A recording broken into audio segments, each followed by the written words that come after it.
8th, 2017. This is Nerd Bourbon episode 8. I'm Seth Sturgill. And I'm Todd Sturgill. How are you doing today, garbage daddy? Pretty good. You know, I'm on my 3 days off in a row. Enjoy that shit myself.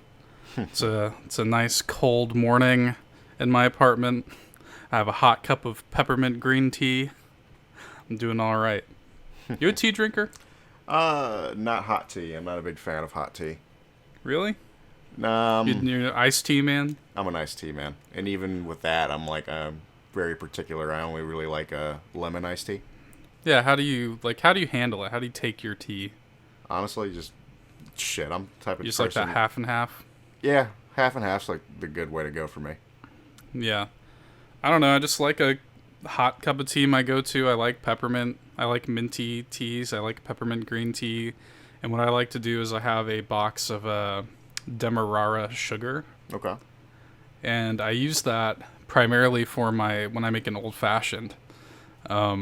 It's a good like long grain sugar that breaks down. It's essentially a brown sugar that is really sweet and molassesy, and it's really good for an old-fashioned. Because I need to be a bourbon drinker. I need to be on brand for this shit. Let's do some housekeeping just right at the top. I wanted to mention this. I'll remind everybody again as we get closer.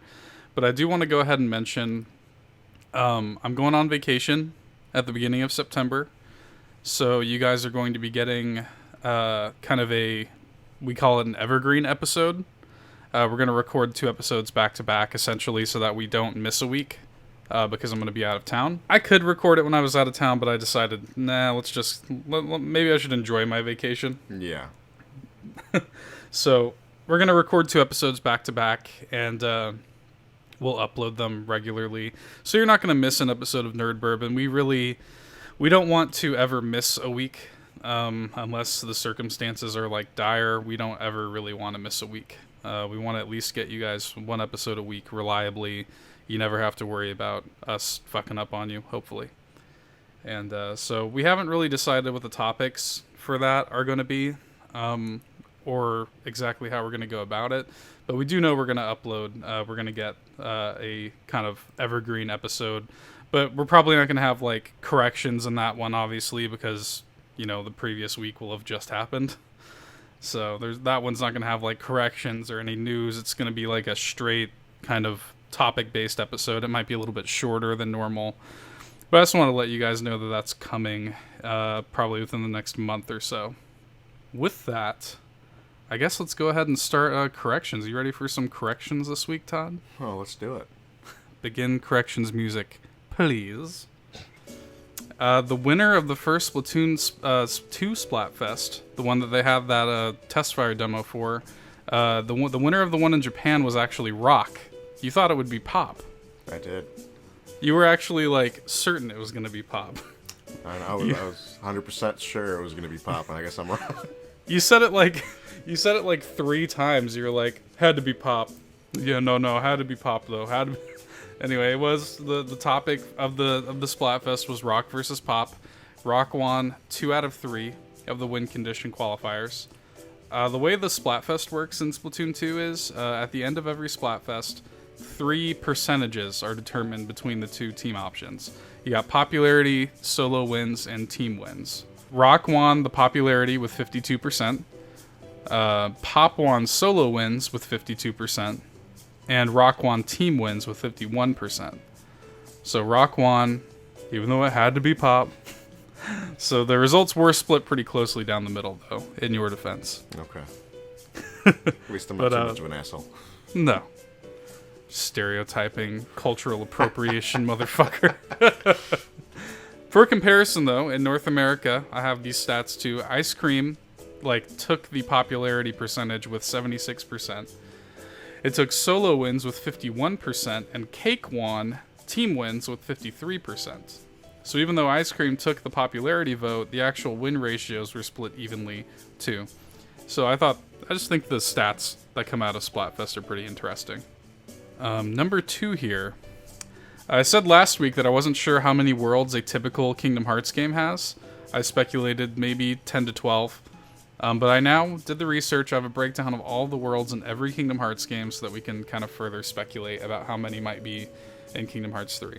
The first game has 14 worlds. Chain of Memories has 13 worlds.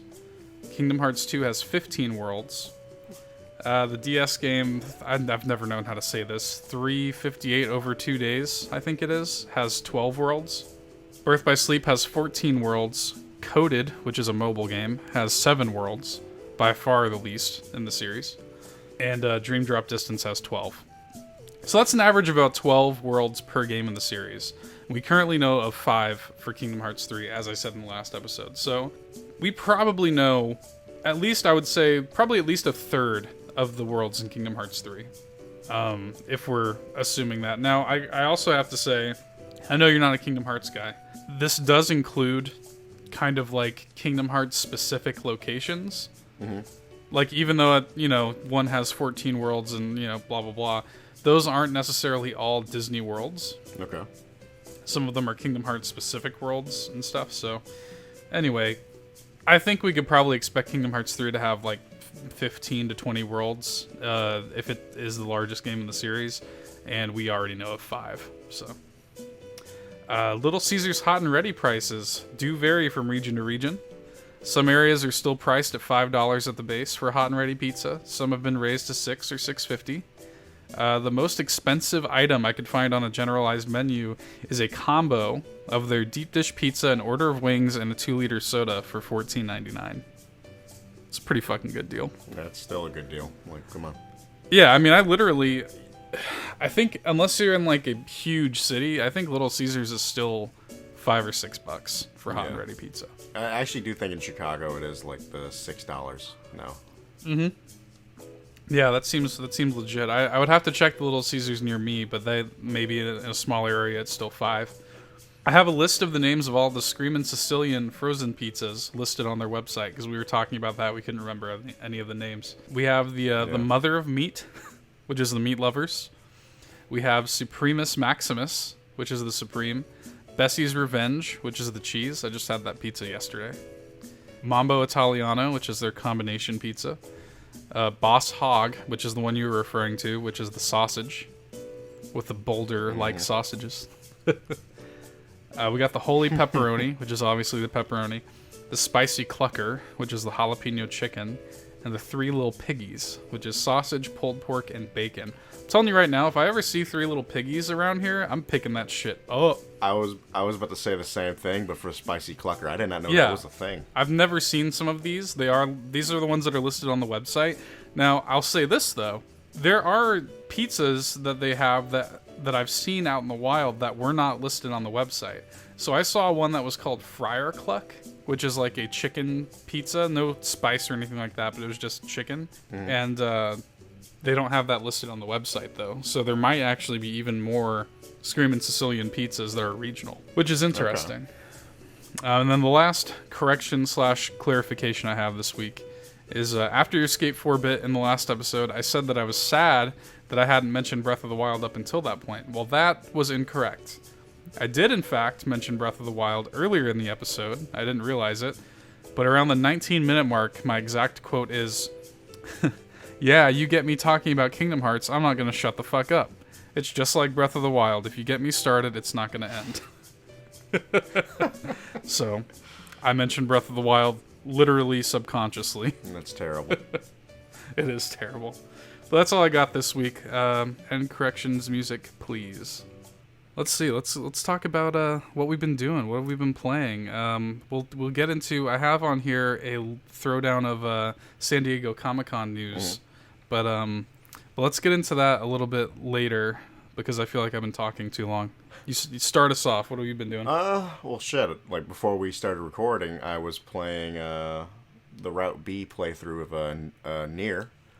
So yeah, you've been playing more Nier Automata. You finally going back to it. Yeah, after like months. I mean, shit, you enjoyed that game. I love the game. It's just like, I don't know, I kind of wanted to take a break off it before I jump back into it. And yeah. How long is that game? I think my first playthrough was like 20 hours. So that's a pretty decent length. It's one of those where I'm like, if I ever see it on sale, I'll grab it. Might keep an eye out for it on Black Friday or something. Shit. I mean, we both played a healthy amount of Splatoon 2 last night. Oh, a disgusting amount of Splatoon 2. We probably played for a solid 2 or 3 hours just together, but I mean, I've solo queued a lot in the game myself, so we've spent a pretty decent amount of time. How do you feel about Splatoon 2 overall? Even better now that I have my ink brush. That sweet ink brush where you do that ninja shit. Oh, I love it, man. Oh, I was beating your ass with that. You got a couple solid kills on me last night because I would just be like, I'm just running around with the arrow spray, just inking turf or whatever, and I'll see somebody come up behind me, and it's Todd. Surprise, motherfucker! Just like rapidly, like beat the shit out of me with the ink brush. Yep. I'm like, shit. We played the Destiny 2 beta. All right. A little bit. How'd you feel about that? It's okay. I'll say it. I think you will agree with me. I think we both prefer the Destiny 1 beta. Much. Mainly because, it let us just kind of run free in, like, the Cosmodrome. There is no running free. It's just, hey, do some Crucible. Hey, do the first mission. And, hey, do the strike. There you go. I gotta be honest with you. I was kind of let down because, I mean, I really enjoyed just, like, exploring the section. Like, in the D1 beta, they definitely had, like, a... they walled off certain areas of the Cosmodrome. You couldn't just literally explore the entire thing. Yeah.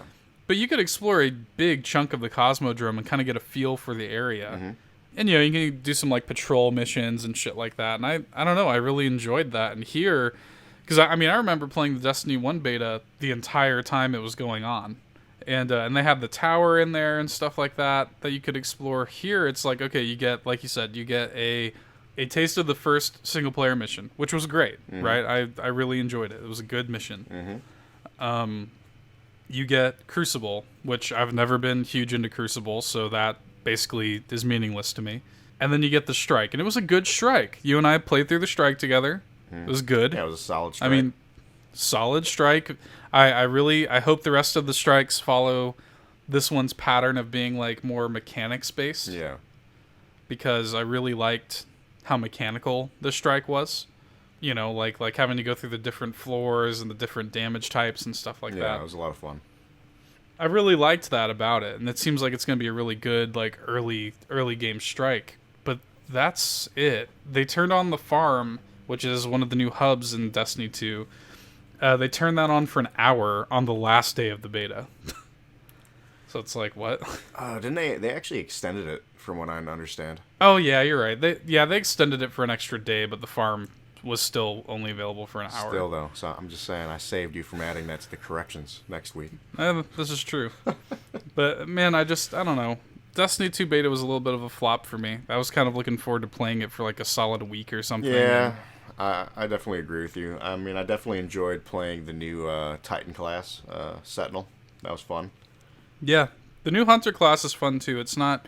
I do feel like Hunters have gotten the shaft a little bit because I miss my Night Stalker. I wish Night Stalker was a base returning class. I feel you on that. Because we have Gunslinger coming back or whatever, which is fine. And they have made some significant changes. I actually think I'm probably going to be running Gunslinger when I first start, anyway. We'll see. But I think Gunslinger just has more practical application. Although I will say that I think it's called Storm Strider? Arc Strider? Arc Strider. Yeah, Arc Strider. I will say that Arc Strider has more depth to it than I realized, because there are like combos that you can use and stuff like that. You were telling me about that. Yeah, he almost is like almost a fighting game character, and like things about him change depending on if he's in air or not, and he has infinite dodges. So it's going to be a very skill-based class, and I'm intrigued by it, but I don't know if I'm going to be running it permanently or anything. I do want to give a just real quick, I don't know if you guys can hear it on the mic or not, I don't know if it's picking it up, but there is construction and yard work going outside my apartment, so if the mic's picking that up, I apologize. I want to shout out The End Is Nigh. Do you know anything about this? I do not. The End Is Nigh is the new game from Edmund McMillan. It came out like a couple weeks ago, but I'm just now kind of really putting time into it. Edmund McMillan is creator of Super Meat Boy. Okay. So it's kind of the new game from like the Meat Boy guy, and it's actually really similar to Meat Boy in a lot of ways. It is a platformer. It is a very difficult platformer with just really cool art style and a really cool design. Similar to Meat Boy. It has the immediacy of Meat Boy, which I like, because one of the things that I really love about Meat Boy is just how fast it is, and like how when you die, you're just boom, you're instantly right back into it, and you know the penalty for death is not great, other than the fact that you have to restart from the beginning.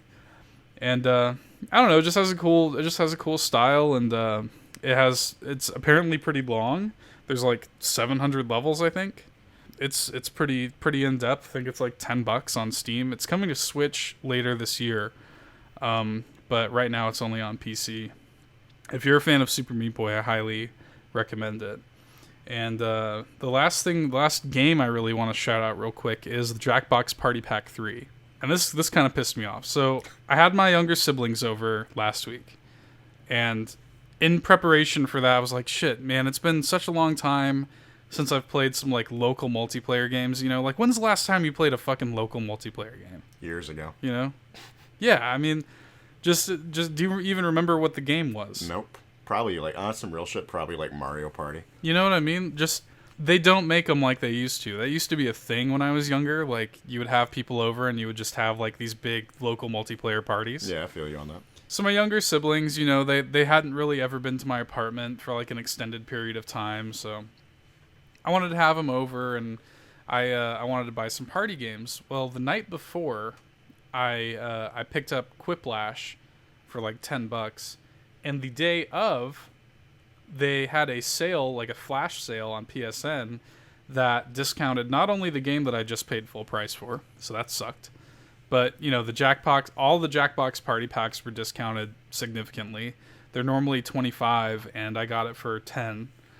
So anyway, I picked up the Party Pack 3. I picked up a Screen Cheat, which is a lot of fun, and we had a blast. The Party Pack has like 5 games in it, and most of them are really good. And man, if and when you end up coming down for a visit, we will be playing the shit out of it. I can tell you that right now. All right. Because those Jackbox games are fucking solid. But let's go over some of these San Diego Comic-Con news real quick, and let me get your hashtag hot takes. Did you follow SDCC closely this year? Not closely, but I was kind of like later on, I was kind of seeing what was coming out of it. Yeah, I didn't follow it. Yeah, I was kind of the same. I just kind of saw what was coming out as it was coming out. Todd McFarlane is making a new Spawn movie. How do you feel about that? I'm down. I just watched the what was it from the 90s? Did you really? I did. Oh God! Well, you thought I was joking? We were talking. I was talking to you, and I was like, "I'm gonna watch Spawn." Did you watch it from start to finish? Yeah. Oh Jesus! How'd that go? As expected. So it's garbage. It's so garbage. It's good. I haven't watched that movie in years. I kind of want to rewatch it now. Did you watch it on like Netflix? Yeah, they have it on Netflix now. Oh no! I'll watch it again with you. Okay, we might have to do that and report back next week then. Because I have not seen that movie in literally like 15 years. But he's making a new one, and what's interesting though is Todd McFarlane he's already written the script and has written it for years, but he's directing this one, and he's making it with Blumhouse, the same people who did like Get Out, the Insidious movies, Paranormal Activity, like a horror movie studio. See, that's interesting. Right? Which is interesting, and he's doing it like kind of low budget, like he's not trying to spend like a ton of money on like CGI and shit like that. Okay. So, I don't know. I think if there's ever hope for a good Spawn movie, this is probably it. And it's moving forward, so it's interesting. Kind of rapid fire some of this DC news and get your thoughts on it. New Justice League trailer. Did you watch that? Yeah, it looks good. Looks good. I used this word. This is not a word that I use often because I kind of hate it, and I think society has kind of fucked this word over, but the movie looks epic. Like just the scale of the movie is very epic to me. Like, yeah, I feel you on that. I definitely do. Like, it definitely feels in a way that I don't think the Marvel movies have really felt yet. It just feels like a more kind of like I don't know, just a dramatic epic. I don't know. Just the stakes seem higher than they normally do in a Marvel movie. I'm sure all of that is going to go out of the window when Infinity War comes out, and that's going to be the real epic. But I don't know. I think this looks good. Wonder Woman 2 was greenlit, surprising nobody. The solo Batman movie, which is now being done by Matt Reeves, is officially called The Batman, also surprising nobody. Ben Affleck was like, there are rumors going around that Affleck was like trying to step down from the role because he gave up on the writing and the directing duties. He's like no longer directing the Batman. Mm-hmm. So there are rumors that like he was trying to kind of get out of it and shit like that. And no, Ben Affleck says he is going to play Batman. He wants to stick with it, so we'll see.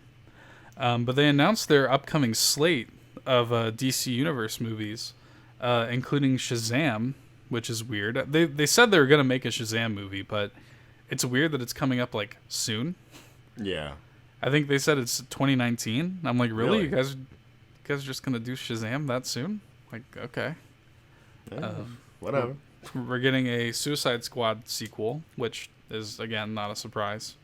That movie's garbage, but it did really well financially. Made like $750 million, I think. That's good marketing. Yeah. We're getting Joss Whedon's Batgirl, which is perfect. And I hope it's as good as it should be. Yeah, I feel you on that. We're getting the solo Flash movie one day. That movie's already gone through like 3 directors. So it's going to be based on Flashpoint, huh? Yeah, it's going to be based on the Flashpoint story, which is interesting. So all that means is I need, Negan as a Batman in there. Yes, that'd be amazing. Jeffrey Dean Morgan. Yes. I have got such a man crush on Jeffrey Dean Morgan. He's one of the few men, like one of the few like man crushes that I legitimately have. I respect it. I've always just thought that was just a sexy dude. It's just a hot old man. I don't know. Even when I was watching Supernatural, I was like, God damn, that's an attractive man. But we got Green Lantern Corps, which is interesting because actually in the trailer for Justice League, the Corps is name dropped, which is interesting. Yeah. Shit! I didn't even notice that. He mentions like. Never mind. He's like no more lanterns. Yeah, no more lanterns, and he's like no more Kryptonian. Yeah, that's right. Yeah. Which is interesting. I was like, okay, so are we gonna get maybe a taste of Green Lantern in this movie? I guess we'll see. And the Justice League Dark live action movie is moving forward, which is cool. Yeah, that's. We got that animated movie that we both enjoyed. Yeah, it was I had a lot of fun watching that movie with you. I liked it. I thought it was good. I really have not, there has not been a bad DC animated movie in a while, and Justice League Dark was really, really solid. Notably, both Cyborg and Justice League 2 were both removed from their near future lineup. Because it used to be, they would talk about their movies from now until I think like 2022 or some such shit. Okay. And those 2 movies were in there, and now they're not. So I don't know. I don't know if that was intentional or not. They had Solo, Cyborg, and Justice League sequel in there, and now it's just gone. Mm-hmm. So I don't know. We'll see. Moving on to Marvel, they brought a new trailer for Thor Ragnarok. Did you watch that? Please, son. I actually haven't. I haven't seen it. Oh, dude, it looks so good. I'm loving the vibe of it, man. Has like an 80s vibe, right? Yes. I'm just loving the shit out of it. Somebody pointed out on Twitter that they use a track from Hotline Miami. Really? Yeah, I guess a track in the trailer is from Hotline Miami. All right, then. Which is interesting. But yeah, I haven't watched it. I try to avoid most movie trailers now because I like to go in somewhat blind. And Justice League is an exception because, I'm such a big DC fan. I'm such a fan of these characters. I have to watch the trailers for that. I can't help myself. I feel you on that. I'm just kind of excited for Thor because it's going to be kind of a adaptation of Planet Hulk. Yeah, it's going to have some Planet Hulk elements. Yeah. Which is interesting. I'm cool with it. Yeah, it's definitely interesting, but I'm trying to abstain. Now, if I happen to catch the trailer in front of another movie that I'm watching, that's fine.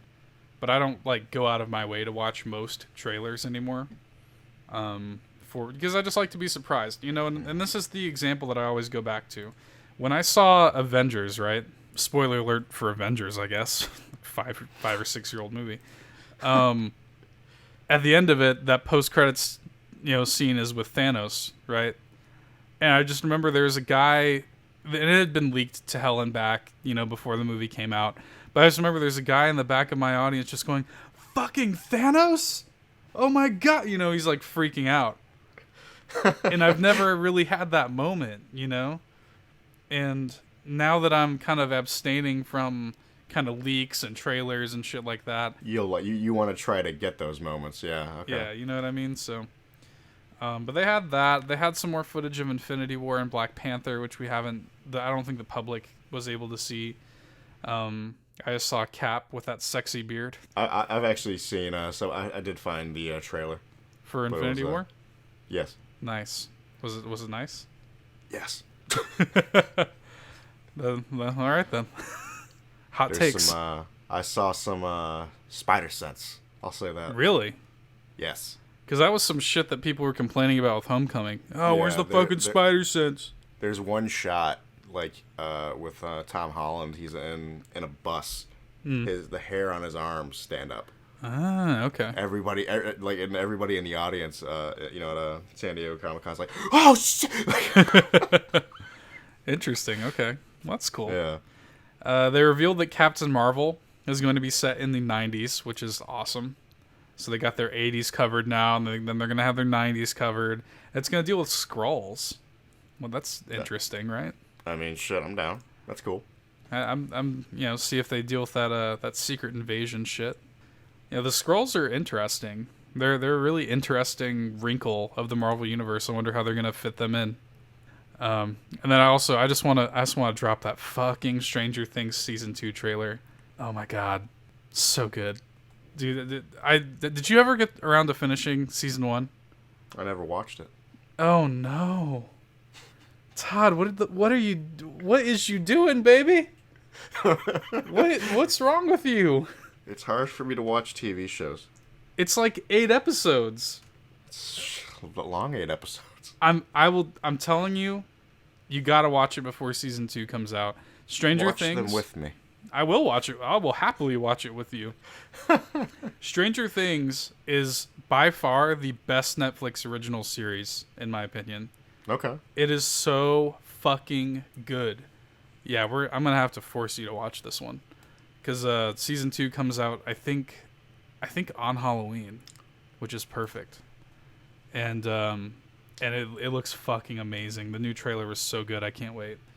So yeah, we'll update you guys. I'm gonna force Todd to watch Stranger Things, but anyway, let's shit. I think I'm gonna have you go first this week with your topic. Let's move into your topic. What do you got? Okay, well, this came to me because recently, actually a manga series ended recently, and it just kind of got me thinking. Fairy Tail was the series. Okay. And I kind of wanted to talk about kind of growing up with series and watching them end, and how it feels at the end of it. Right. And honestly, Fairy Tail grew into be it's been going on for 10 years. I was probably reading it. Has it been that long? Yeah, I think it started in shit. Yeah, it was going on for, I think, for 10 years. Fairy Tail was. Jesus. That might be a correction, but I'm pretty sure it was 10 years. Yeah. I think it started in 2006, possibly. Okay. Don't worry, I'll look into it. But oh man, Fairy Tail is in one of those series that is very heavily fan service. When you say fan service, do you mean actual narrative fan service? Or do you mean tits and butts? Tits and butts. Okay. And cue Miyazaki, all anime is trash. Yes. I'm sorry to interrupt, but the first time I ever heard fan service referred to in that way, my ex-girlfriend was she was king or queen weeb, I guess. Oh Lord. And she watched a ton of anime and read a ton of manga, and she introduced me to this I don't even remember what it was called, but she said Just, yeah, this one has a lot of fan service. And fan service to me has always meant, like, you know, narrative callbacks and, like, oh, we see this character reappear that we love or something like that. But fan service in the weeaboo world, just tits and ass. The weeaboo world has its own sort of lexicon. In the weeaboo world, fan service means tits and ass. So, anyway, continue. Well, it's just kind of like watching it end. It actually had a decent ending for what it is. But you know, it just got me thinking because, you know, shit. It's just the past like couple years. You know, we've seen the big three become only really the big one. One Piece is the only thing left from like the really popular ones that have been going on for a long time. The big One Piece. Yeah. I hate you. So you have, you know, Naruto ending after like 600 plus chapters. God. You have Bleach ending. And it's funny, Bleach technically got so bad that the anime actually got canceled. Bad, like quality bad? Like it just wasn't good anymore? I don't blame it. The arc that it got canceled on was arguably the worst arc in the series. Damn. And yeah, I don't blame him. Like the anime ended up getting axed. And then he ended it with the it's called the 1,000-Year War arc or some shit. Probably gonna do some corrections for that bullshit. I don't really care. But you're making it easy on me. You're mentioning it every time you think you got something wrong. Yeah, I'm helping you out. There you go. So it's just, you know, just watching these series and like just kind of watching them grow stagnant almost, like because just it's so hard to keep the quality up, you know, in such a long running series. And I think one of the only series that really still has quality to me is Berserk. You know why Berserk still has that quality? All it them goes on sweet, hiatus. Sweet hiatuses. So it's like Berserk's been going around for probably longer. God knows. Since like the 80s, right? Yes, it's been going on in the 80s, and technically it's under 400 chapters, I think. Mm-hmm. But it's been going on for so long, and it still has the quality. Still a fantastic series. I one day hope that it will finally get an anime series worthy of me watching. So you were not a fan of the one from like last year? No, dude, no. What was wrong with it? A lot of people seem to like it, except for the diehard king weebs like you. Then who? That's who you're talking to. So you see that and you're just like, no, garbage, trash. Yes. Right. I used to be more about watching the animes, like with Naruto. Naruto was kind of like my first introduction. Well, obviously Dragon Ball is technically everybody's first introduction, but like Naruto was the first series that kind of like got me into watching anime and all that. Mm-hmm. I used to watch anime way more than. So did I. Like, yeah, shit. Used to. What series were you into when you were younger? When I was younger, I was really into like Dot Hack. Okay. Okay. Yeah, I don't even know if Dot Hack is still a thing anymore. If it is, it's some weird like spin-off to like Doc Hack's time, like some stupid shit. Yeah, I really liked Dot Hack back in the day, but really, if you think about it, Sword Art Online is really the perfect version of Dot Hack, which I love. The first arc of Sword Art Online to me is a perfect season of anime. And that's why I'm happy you brought that up. Because just even if they just kept it in that first season, yeah, it would be honestly almost the perfect little anime. Oh, yeah. If it was just that first, like, I think it's, 20 some odd episodes, and it ends on a very melancholy note. I don't want to spoil it, but it ends on a really powerful image that really sticks with you. I'll never forget seeing that image of him walking down that hallway. And man, like, it's just a perfect first season. Like, I loved it so much. And, like, I have friends and stuff that tell me that, oh, no, it's still good. And I have watched a little bit of, like, the seasons beyond, but I'm just a little bit like, man, like, I just kind of wish that it just ended there, just end on that high note, Like, what's wrong with having just a really good, solid, perfect single season? I'll get off track for 2 seconds, and then I'll bring it back to you. Yeah, go ahead. My favorite album of all time is Give Up by the Postal Service. Came out in, like, 2005 or 6, and that album, to me, is perfect. The Postal Service is a band. It's like a spin-off kind of indie band that Ben Gibbard of Death Cab for Cutie started. Just kind of like a side project type shit. And they did one album, Give Up. And they put everything behind it. It was an incredible album. I love every single song on that album is like among my favorite songs of all time. I love that album so much. But they never made another one. They nailed it the first time, and they just stopped. And I think that's okay. Yeah. Conversely, my favorite band growing up was Blink-182, and Blink does not know how to fucking quit. Like, Blink disbanded in like 2006 or 7 or something like that, and they came back in like 2012, I think, with another album. It was garbage. And then they just recently, I think last year, the year before, put out a new album with a new singer, Matt Skiba of Alkaline Trio. And it's like, okay, but it's not Blink anymore, you know? Mm-hmm. And they've really sort of overstayed their welcome. I mean, Blink-182 has now been around for like 20 plus years. And that was enough time for them to become shitty, you know? Yep.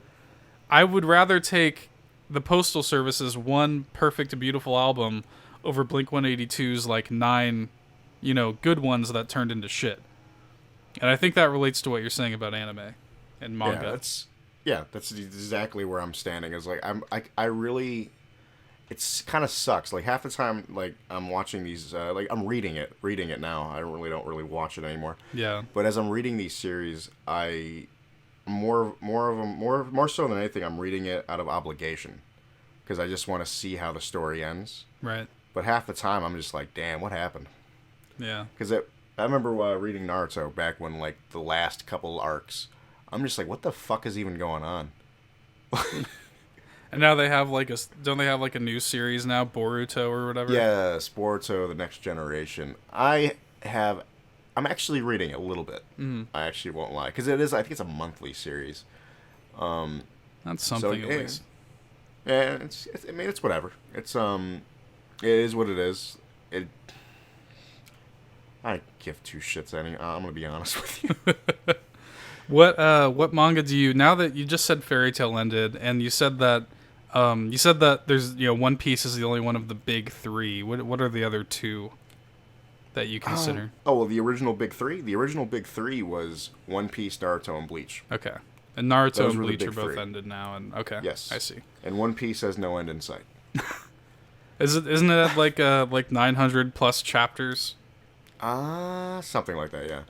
Yeah. It's one of those series that, like, that man can go on forever.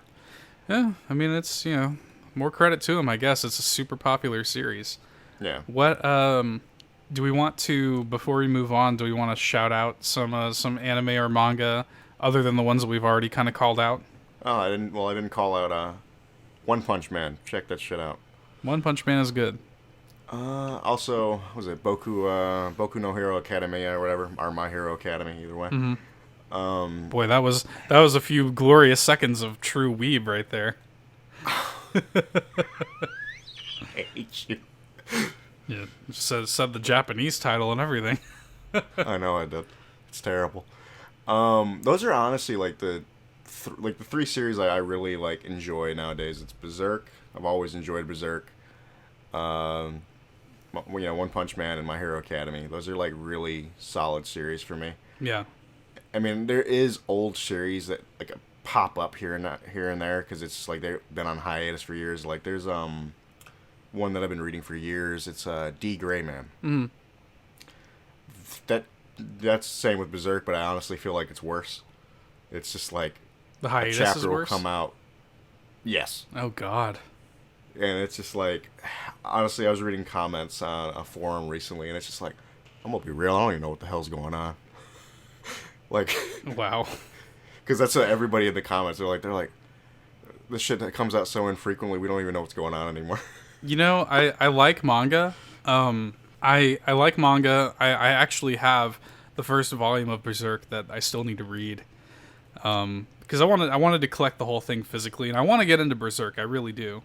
And there aren't that many volumes, so it's still, you know, because of so many hiatuses. So Yeah. it's not like impossible to get your hands on the entire set. You can just order them on Amazon. So I have the first volume. I'm looking at it right now, just sitting here on my shelf, waiting patiently for me to read it. But it just hasn't happened. When you actually do read at least the first volume, I kind of want to talk about it. Yeah, we can do a whole Berserk topic after I get a little bit into it. I can talk about Berserk for a long time. That's why I'm like, I could honestly, I could have made this entire topic Berserk. Yeah. Because that is such a solid series. But I have always been more of an anime fan. Yeah. I don't know, it's just more palatable to me to just watch it unfold rather than read it. I like to read manga, but it's just nice to have it, there. Before you continue, like, for me personally, it's always been about it's a time thing for me. Mm. You know me, I can read quick as shit. Right. Like, what is it? I used to read those in the Inheritance books. That's exactly what I was going to say. I don't know. You know what? You go ahead and tell that story. I think I came over one summer. The only reason I remember this is because I think I was playing, like, The Force Unleashed. Was that what it was? I think so, yeah, actually. It was the summer that The Force Unleashed came out on 360, and I think I just sat there and played it, and I think Brissinger, I think it was. Yes. Yeah, Brissinger had just come out, and you had it, and you had just gotten it or whatever, and I was sitting there playing Star Wars, and, like, I'm just sitting there playing The Force Unleashed, you're sitting on the couch next to me, just reading Brissinger, and just in the middle of me playing, just, oh, that was good. I'm like, wait, what? Yeah, just got done. That was a good one. I thoroughly I'm like, whoa, hang on a second. I'm just casually playing Star Wars, and you just read a fucking novel? Yes. So I know you're a quick reader, so you probably blaze through that shit. Yeah, like because I got into actually another series that I occasionally read is was it Hajime no Ippo, which is a boxing one. Oh, okay, yeah. Yeah, it's a boxing one that's been going on for years. With it's that, got like 1,000 plus. Oh Lord. Yeah, and I started reading it when it was in the 980 mark, and I legit caught up in like a day. I'm a big fan of when it comes to anime. I really like kind of weird anime. I'm a big fan of like Satoshi Kon, like Paranoia Agent and Paprika and stuff like that. Okay. Like just that fucking weird kind of shit. Everybody likes Akira. Everybody likes shit like, everybody likes Miyazaki movies, the Studio Ghibli movies. Those are just classics. Because they're like, they're classics at this point. Akira is a classic. Like, you don't get better than that. I mean, for me, I will take Spirited Away or Princess Mononoke over almost any other movie ever. Yeah, shit, I'm the same way. Like, Princess Mononoke is on a list of, like, my favorite movies of all time. Both of those movies would be among my favorite movies ever. Yeah. But I don't know. I like those kind of weird one-off series. Fooly Cooley's another one where they're short, they're short, kind of concise anime series. And I don't know. I mentioned Sword Art earlier. I'm also a fan of, this is a long one, but I'm a fan of Inuyasha. I always liked that. Yeah, Inuyasha is a solid series. Yeah, I mean, it kind of went downhill, but I have seen every episode of Inuyasha they released in America, because they would just regularly on Toonami have marathons of Inuyasha. Growing up, I was a big fan of like Gundam.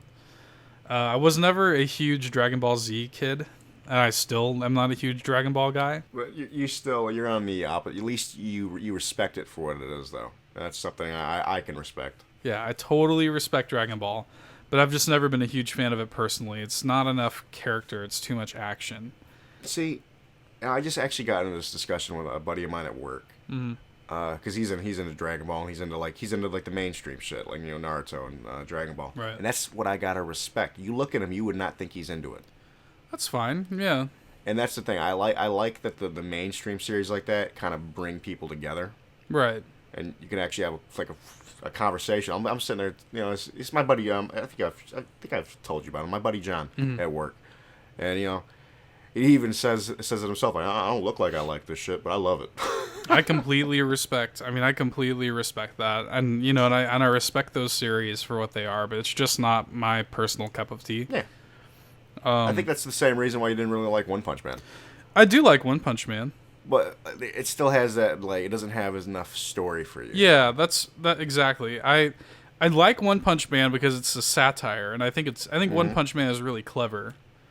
It's a satire of like action anime, but at the same time, I like One Punch Man, but it is a satire of something by also just being that thing. You know, like it's hard to be a satire of an action anime or an action manga and then just being an action thing.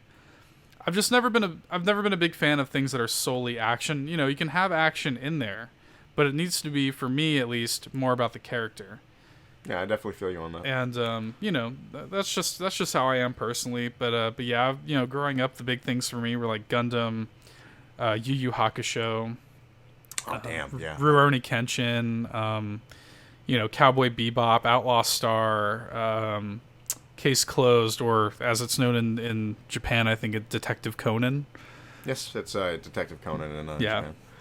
Or I'll insert Japanese name. No, I'm just playing. Yeah, seriously. But you know, all the stuff that aired on Toonami, I was a fiend for that shit, man. Like, yeah, that's exactly what you're listing off. You're listing off that old Toonami stuff. Yes, I was a fiend for it when I was a kid. Like, I definitely lost hours and hours watching Toonami anime, and that was my routine. Me and my buddy that used to live with us for years, we would just stay up all night long, dude, just like eating ramen like idiots, watching anime all night. So anime definitely holds a special place in my heart. I don't watch a lot of it anymore, but I definitely love and respect anime. Yeah, and that's a good segue. It is. Good segue into my topic. My topic is, and this is completely incidental, Todd and I came up with our topics separately this week. But my topic is cartoons. I kind of want to focus, since we've already kind of talked about anime, I do kind of want to focus on more American cartoons. Yeah, definitely. Let's stray away from the anime now. If it's not obvious, you and I are American, and we, you know, we grew up with a lot of great American cartoons. You want to just go through and talk about some of your favorites? Okay. Favorites off the top, you know, you got Hey Arnold. You got... I was actually really into Angry Beavers. Angry Beavers is good shit. I don't know if I think it was on Disney, Recess. Yeah, Recess. Yeah, I think that was a Disney series, yeah. Then there's sorry to interrupt you, but there is a moment in, I think, the Recess movie. For some reason, I don't know why, but this has always stuck with me. There's a moment where the main kid, I don't remember his name. You know what I'm talking about, though. The kid with the baseball cap. I'm gonna be real. I was legit, like, I was gonna talk about Recess, and I was gonna be, I don't remember a single thing, like, character-wise. Like, I don't remember the names. I don't remember any of. I think the girl, like the kind of like tomboyish girl. I think her name's like Spinelli or something like that. That I think you are correct on that. The only character that I remember, like, legitimately, I don't even remember his name, but I remember the fat guy. Is that hunchback little shit. Oh yeah, like the teacher's pet asshole. I think his name was Randall. Maybe, yeah, but I don't remember his name. But the main kid with the baseball cap, right? I think his name was TJ. That sounds right. Whatever the case may be, I remember. I think it was in the Recess movie that they did. He like gets into the principal's office somehow and like has like a voice modulation or something, so it sounds like he's the principal saying this over the intercom, and he's just like, my name is Principal whatever the fuck, and I like to scratch my big hairy butt every hour on the hour. And I don't know why, but that's just always stuck with me. I've always remembered that moment. Anyway, continue. That's good shit. So, off bat, you know, yeah, Courage the Cowardly Dog. Oh, yeah. Skate 4. God damn it. You know what? I was expecting you to work it into the manga section. No, I want it to always be in your topic. Oh, okay. So that's the poison. Okay.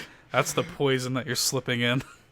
Because I was waiting for it. I'm sitting there laughing under my breath because when you were talking about, like, you're like, oh, just off bat, let me go off some of my favorites. There's this one that I've been reading for a long time, and I was waiting for you to be like, Skate 4. But you talked about D. Gray Man or whatever. It's like, oh, fuck. Threw you for a loop. You were like, shit, where is he going to put it then? Yeah, I mean, hey. But yeah, Courage the Cowardly Dog. Courage the Cowardly Dog is actually one of my favorites. Would you say then, because a lot of these ones that you're listing are like that kind of 90s, would you Yeah. say that that's your favorite era in cartoons? Yeah, definitely for me. Like, like Ed, Edd and Eddy was good shit. Yeah, that's kind of like my favorite era, the 90s. I sort of agree with that. I definitely have a respect for, because I'm from the early 90s, so I definitely got I got a taste of those kind of like 80s cartoons, kind of in syndication and in reruns. Okay. Like, I got a lot of like Transformers and G.I. Joe and shit like that. But I definitely respect the Cartoon Network 90s era that you're kind of mentioning. And I think that's honestly that's honestly, in my opinion, the best era of cartoons, Cartoon Network in the 90s. I'm inclined to agree. Cartoon Network and Nickelodeon in the 90s, man. You gotta shout out, you gotta shout like Powerpuff Girls and shit like that. Yeah, I don't even think I shouted out any Nickelodeon, which is a damn shame. You don't want to give a shout out to Invader Zim? Oh, I did give a shout out to Invader Did you? Zim. Because Okay. Invader Zim is my shit. I think Angry funny Beavers as is hell, actually a though. Nickelodeon show. And Yeah, so was I think Hey you're Arnold, right. I think. It is. Okay, you're So, all right. so you I'm did talking get a shit. couple Nickelodeon ones in there. It's funny though. I'm actually wearing an Invader Zim shirt right now. Nice. It's the hot topic character of all time. Of course, yeah. Yeah, fucking Gurr and shit like that. Yes. No, but like there's like Rugrats and stuff. I mean, just these great American cartoons. And I do kind of agree. I think the 90s was probably the best era of American cartoons. Although I do still love the 80s, the late 80s, early 90s, DuckTales and stuff, and Tailspin and Darkwing Duck and stuff like that. I loved that shit, right? But I kind of wanted to talk about what do you think made those cartoons great? Like, what are some of the great aspects of those cartoons? What is important to you? What makes a great cartoon? That's a good fucking question. I think it's probably a combination of a lot of things. I think striking animation is important. Mm-hmm. I don't want just a boring ass looking cartoon. So there's a cartoon that I want to talk about real quick that I actually like. It's called Reboot. You familiar with Reboot? I'm not.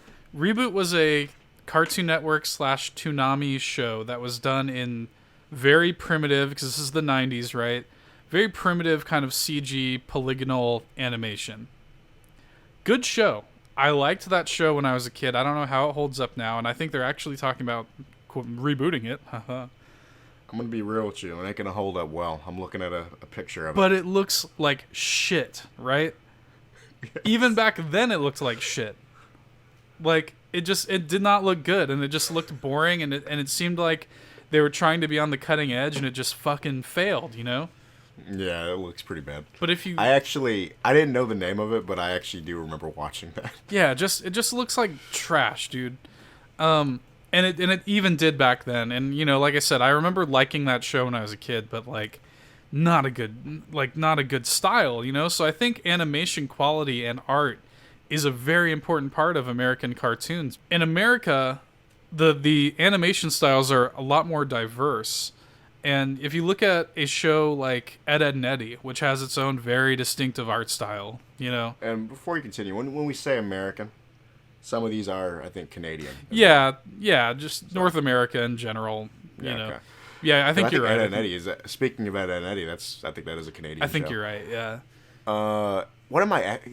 Like speaking of Ed, Edd and Eddy, one of my favorite things about Ed and Eddy was the whole fucking point of that show is they're trying to get some fucking jawbreakers. Yeah, and that's another thing. That's probably the next thing I want to touch on, right, is the simplicity of these stories. Yeah. So I think the animation quality and just the level of art direction is important and part of what makes cartoons great.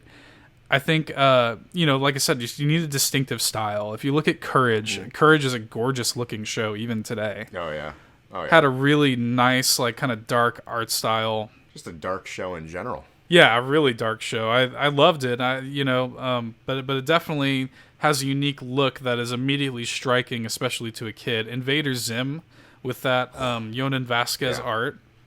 Yeah. I mean, so just like I said, all of these great shows that we're mentioning have very distinctive art styles. It automatically just catch your attention. Yeah, just instantly you're like, what is this?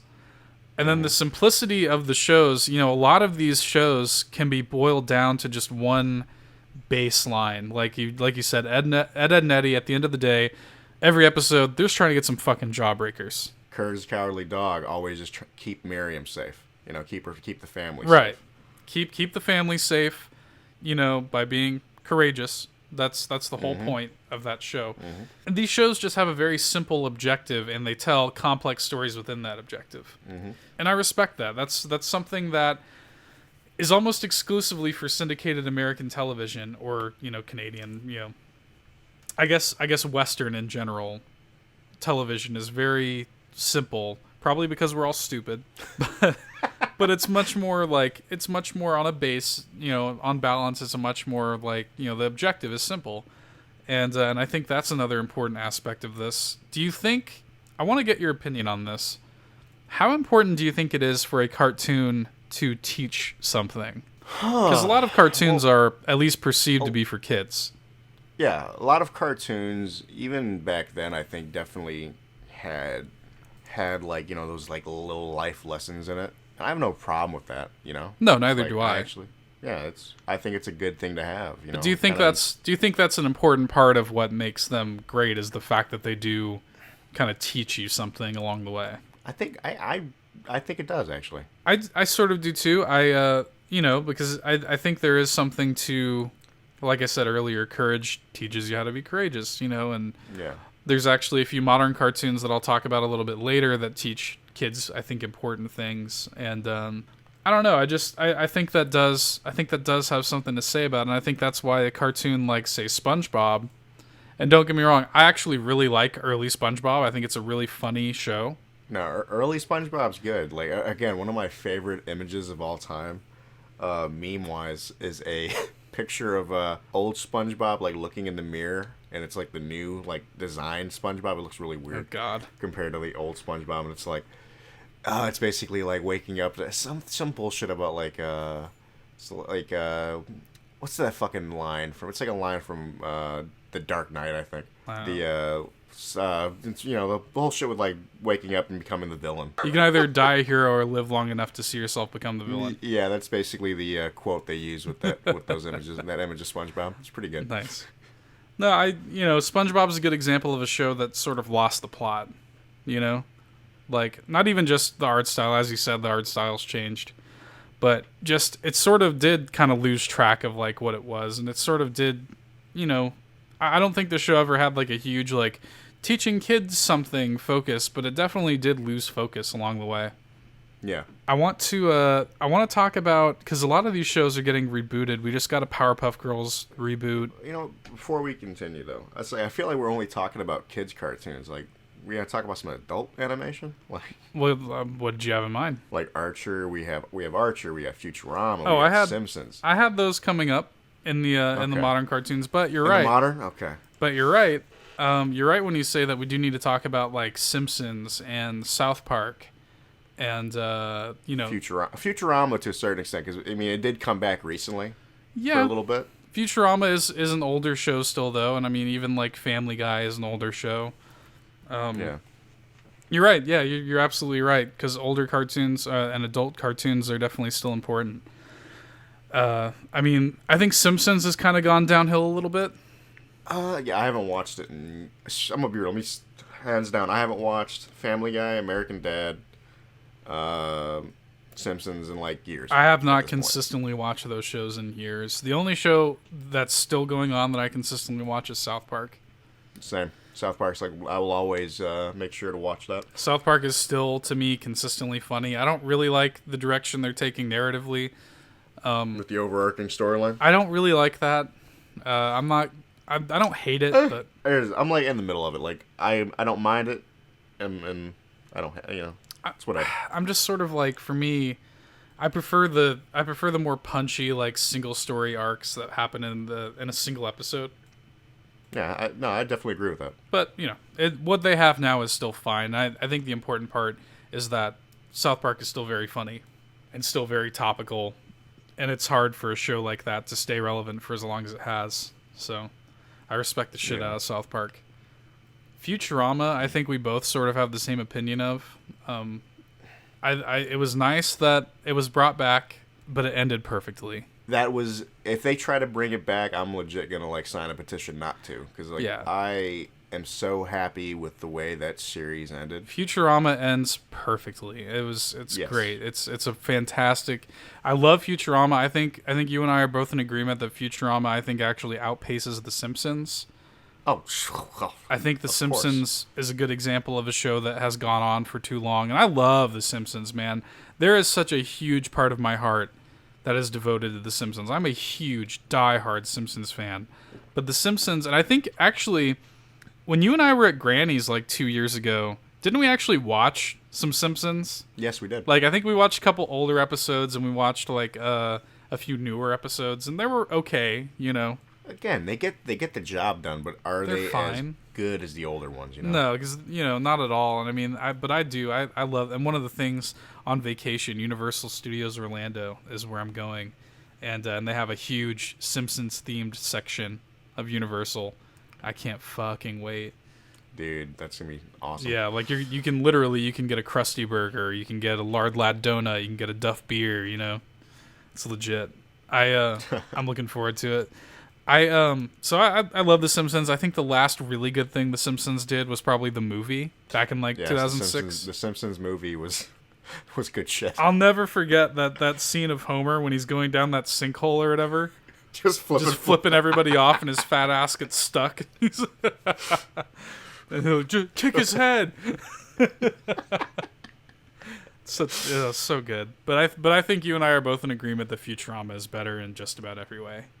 Oh, of course. Like, dude, Futurama is like one of those shows that it's smart, it's hilarious, and then it'll just fucking hit you in the fucking kidney with sadness. Yeah, I mean, the show has heart to it that I think The Simpsons kind of had every now and then, but Futurama definitely makes you care more about its characters.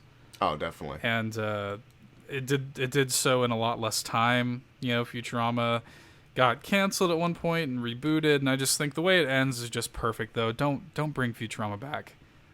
We love Futurama, but don't bring it back. Don't bring it back anymore. Like, just leave it. It was a perfect ending. But you were right to double back and talk about some of those more adult cartoons. Excellent point. You know, I had to. Excellent point. But I did want to. What made those old cartoons so great, and why are we rebooting them now? You know what I mean? Because we have to ruin their memory. Yeah, all those member berries. we just got the Powerpuff Girls reboot. You know, DuckTales is coming back. Rocko's Modern Life is coming back. Hey Arnold. We got that teaser for that new Invader Zim movie. There's now rumors that Animaniacs are coming back. I mean, what's going on with this? So with these reboots, fuck Powerpuff Girls. From what I've seen. I haven't seen any of it, but I don't like that they didn't bring the old cast. I don't even need to watch the show. I've seen just like gifs of it, and it just annoys me. They didn't bring back the old voice cast. That's what really got me. Dude, there's a gif of like them twerking. Oh no! Oh no! The Powerpuff Girls don't twerk. Oh God! I swear to God, it might have been a fucking fever dream, but I think that exists. The Powerpuff Girls don't twerk, Todd. No. That's why I didn't say member berries. I said these reboots are coming back to ruin their memory. No. God, no. Ugh. See, I do think this is one thing. I do think the Hey Arnold they're gonna do Hey Arnold movie, right? I think so. I don't think that's gonna be a new series. No, I think it's gonna be there's gonna be an Invader Zim movie and a Hey Arnold movie. I think those are gonna be handled perfectly. I think those are gonna be handled really well. Here's the deal. Rocko's Modern Life. Did you watch the clip? I didn't actually. They actually recently that's like moving right along. They actually recently showed the clip of that. Does it look good? It looks like Rocko's Modern Life. I mean, it looks exactly how you remember it. That's another fantastic show. If they handle the reboot well, I'm down for it. DuckTales, I think, is going to be handled well. I think DuckTales is going to be a good example. They have a good cast there. They have a nice kind of more modern art style, but it doesn't like shit on the side. You know, it doesn't look vastly different from the old show. But it's just a little more crisp. But it's a little more. Yeah. Here's the one major problem that I already have with the DuckTales show. I don't know why this bothers me. I don't like that Huey, Dewey, and Louie have different voices. That bugs me. Do they? I did not realize that. Is that a thing? Yeah, now? I liked that they all had the same voice because they're twins. It's like well, or you triplets. didn't really ever need to have a different voice because they were all color coordinated. Yeah, I don't know. That's a dumb little thing that bothers me. I don't like that they all. Yeah, I mean it's a little dumb, but I can definitely see why it bothers you. I'm a big DuckTales fan, and it just kind of bugs me. Anyway, I think that's gonna be good. I don't know. And we just got that new Samurai Jack series and stuff like that. Oh, which I haven't seen yet, but I hear was amazing. My only issue is the ending. Oh Lord! But I can't hate it. Like I'm gonna respect the creators of the show, and if that's the way they wanted to end it, that's on them. I'm gonna respect it. Yeah. I saw the ending coming. Yeah. Because I've seen that ending happen before. Mm. And I was actually watching it with my dad, and I look over at him. I'm like, I'm gonna tell you what's about to happen. He's like, what? And I'm not gonna spoil it. I'm just gonna leave it at that. But I was right. Damn. Yeah, I am remaining spoiler free. I'm waiting for them to release it all on Blu-ray so I can just watch it all. Yeah. But I love the original series of Samurai Jack. So the Samurai Jack was it season 5, the new series. Yeah. Does a lot of the good fan service. Yeah, I'm hoping Samurai Jack isn't walking around with a big old ass and some big ass titties. It does the actual fan service that the entire not the entire series, but a lot of it is a throwback to the original 4 seasons. Sexy Samurai Jack. I'd watch it. Hey, he is shirtless, and he's got a beard and shit, long hair. It is pretty sexy if you think about it. Yeah. Oh yeah. But what are your favorite? Let's sort of wrap up the cartoons topic with some of our favorite modern cartoons. What do you want to shout out here? Shit, Gravity Falls in a heartbeat. Man, that show's good. That show is. I legit when I realized it was on Disney Channel, I'm like, my God, Disney Channel, what the hell? You actually got a good show on? Yeah, because they fuck up otherwise. They canned My Spectacular Spider-Man. They canned My Earth's Mightiest Heroes. That hurt me. Oh my God. So but Gravity Falls is excellent. That's such a good show.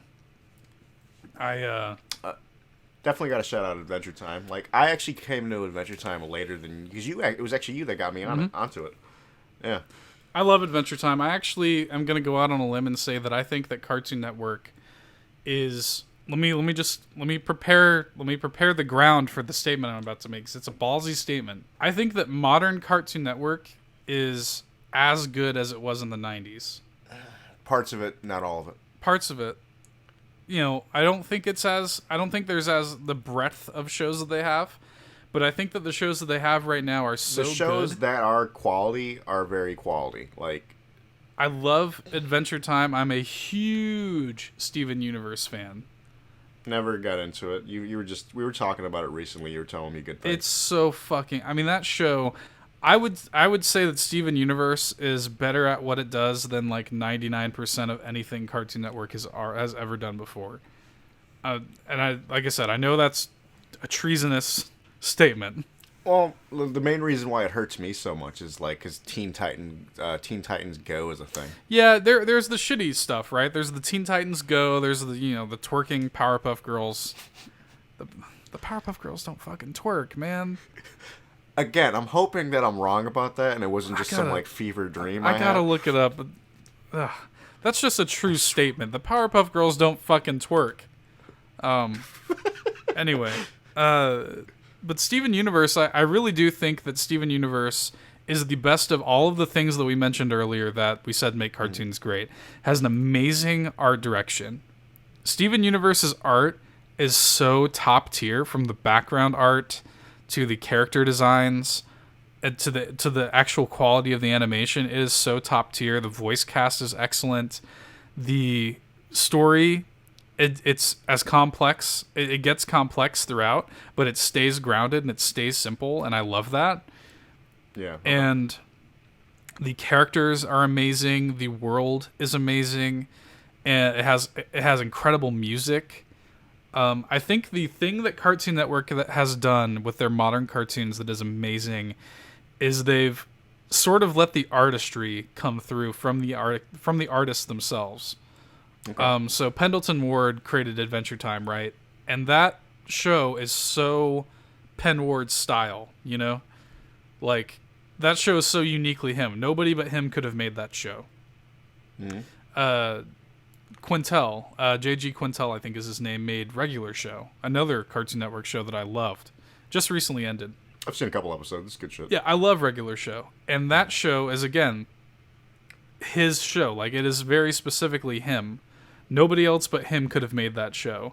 And Rebecca Sugar that made Steven Universe. Nobody else but her. I mean, Cartoon Network has really allowed the creators of the show to kind of take the reins and run with it in a way that I respect. Because Nickelodeon doesn't have a damn thing, but SpongeBob is still going on for some reason, and the new TMNT series, which is good, and I like it, but that's legit all Nickelodeon has going for them. Meanwhile, Cartoon Network has a swath of incredible shows.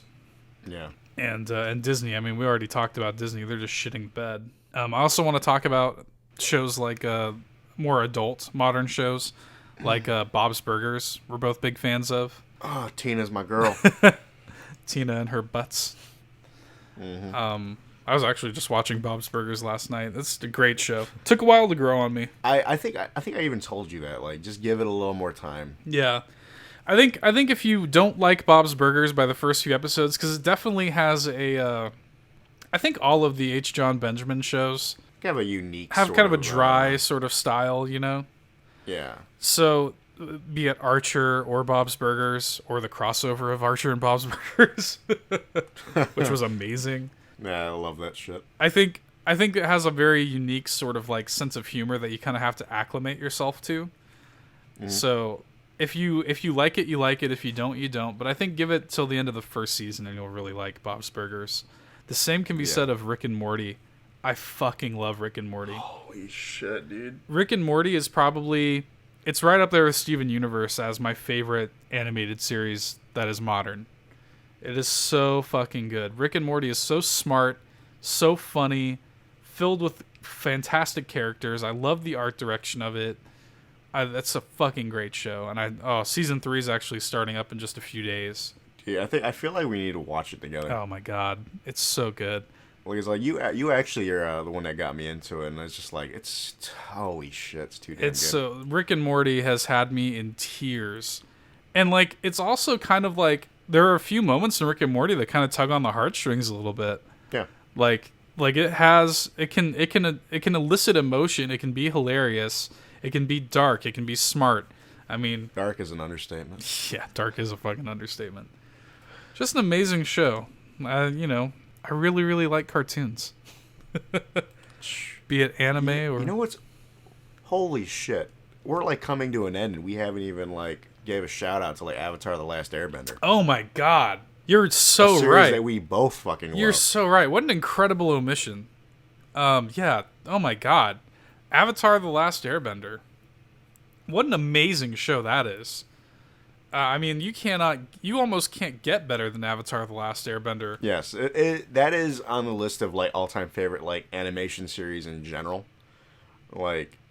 So good. That shit is fantastic. I mean, amazing characters. Yeah, amazing story, great art style. That is a Western show that's sort of... stylized almost. Stylized like an Eastern show, yeah. Yeah. Man, you're so right. What an incredible omission that is. I wouldn't have been able to live with myself. You're welcome. I was like, I'm legit. Like, I know we're like getting close to ending it, and I'm like, we have not. What the fuck? No, we can't end it yet. I think we both sort of feel the way about Legend of Korra, like good but not as good. Yeah, you know? Legend of Korra is still a good show. I do enjoy parts of it. I like her character development. That is actually my favorite part of that show. Is Korra herself. Watching Korra begins, headstrong, all that shit. She gets broken down, and ends up back at a point. It's good. It's good shit, but not as good as Airbender. No, it's not as good as The Last Airbender, but it's still very good. And that's something that I respect about Korra, though, is it goes back to what I was saying earlier. It teaches something, And that's another thing that Steven Universe does really well. Both Steven Universe and Korra have LGBT characters and handle them with respect, and it's not weird or dumb.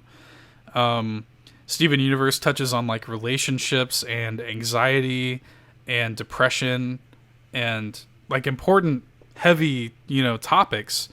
But it handles them in a way that is palatable to kids and adults while still being a great, fun show. And, anyway, cartoons are fucking rad. Seriously. Anyway, anything else you wanted to bring up before we close out? I think that's about it, man. Like, I'm trying to think of any other like shows that we haven't talked about. Yeah. That are fantastic. I mean, I got the good one.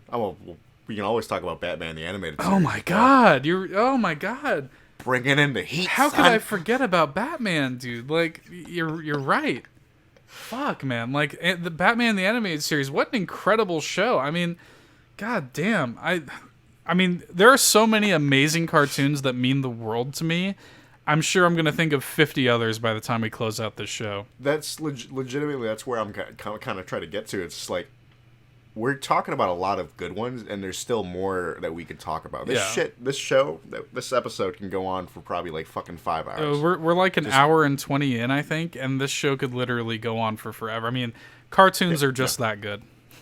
It's a big part of both of our lives. Yeah. Like, I mean, it's animation in general, just not even just cartoon. It's all aspect of animation. Yeah, just all aspect of art and animation, huge part of our lives, and I think it's really important. And I'm glad we talked about it. God, thank you for shouting out Avatar and Batman. God, what incredible! I would have been so pissed if I left out those two shows. I know. That's why I made sure they got in here somehow. I'm sure I'm gonna think of, like I said, 50 others as soon as we hit that stop button. I probably will too by the time we stop recording. Anyway, I think that's gonna do it for us. Cartoons are great. Watch more cartoons. I'll see you guys next week. Bye. See ya.